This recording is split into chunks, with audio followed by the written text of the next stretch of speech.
Hello and welcome to my channel. I'm Joelle, the Everyday Avant-Garde. Go ahead and hit subscribe, and today I'm doing a little watercolor painting. First, I started off by putting some masking tape around the edges to give it a nice clean border. It also helps to put the masking tape on your pants or t-shirt before you stick it so it doesn't rip the paper.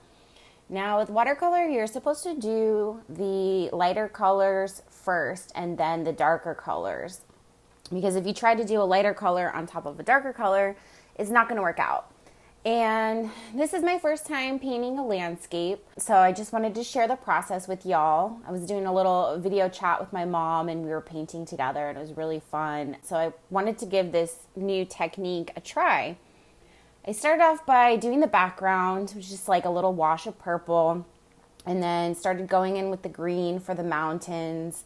And with the mountains, I wanted to make the, what is it called? I guess it's like layers. The layers are supposed to be kind of closer together the further away it is, and as it gets like closer and closer up to your view for the perspective, the distance between the mountains is a little greater. Now, this is my first time trying this technique, and I'm pretty new to watercolor. Something I would be doing differently next time is I would have made the backgrounds, these mountains, a lighter color. The green is pretty dark, and you'll see kind of why it creates some issues in the end. So one of the things I did to sort of lighten it up was adding some extra water, putting some extra, that's why it lightened up. There's those lighter lines are from just adding water, because when you add water to watercolor, it kind of works as like a little eraser. It doesn't erase it completely, but it does make it lighter. And then so in the final, this isn't the final level of the mountains, but I'm kind of just starting to create some depth. And then I drew like a couple lines up and then just added this sort of like tree forms. And with the back, these are going to be trees that are going to be in the background of the picture.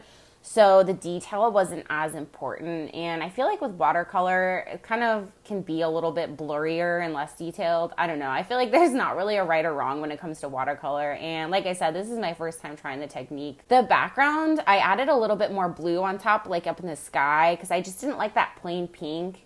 And I should have done that in the beginning, but oh well, I think it still turned out pretty cool. So now I'm just building up the layers again, and then I think this is like the final sort of mountain that I do. As you can see, because I didn't do the lighter color first, it's sort of hard to pick up these details of the trees because the background it's pretty dark.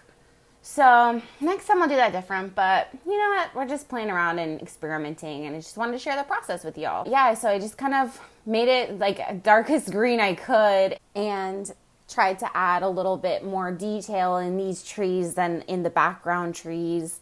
I added some black in the end too to just make it as dark as possible, but it's still kind of hard to see the detail when it's dry. I tried this kind of other thing too where I put these little drops of water. I was trying to make it look like roots, but it didn't really turn out.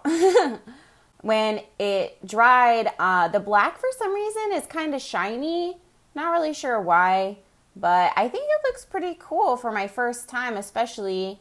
And I really like how the sky and mountains turned out with this whole landscape. I think that's my favorite part, is the mountains and the sky.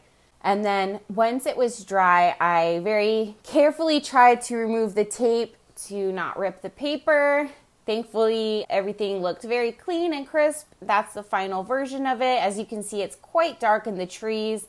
I went in and edited a picture I took of it to kind of enhance the colors a little bit more. But honestly, I'm so obsessed with mountains and the sky part that I would just, honestly, I feel like I could just crop it and have that be its own photo, and it looks so freaking cool. I didn't do that mountain shading intentionally. It was just sort of like the magic of the watercolor, but I'm really happy with how it turned out.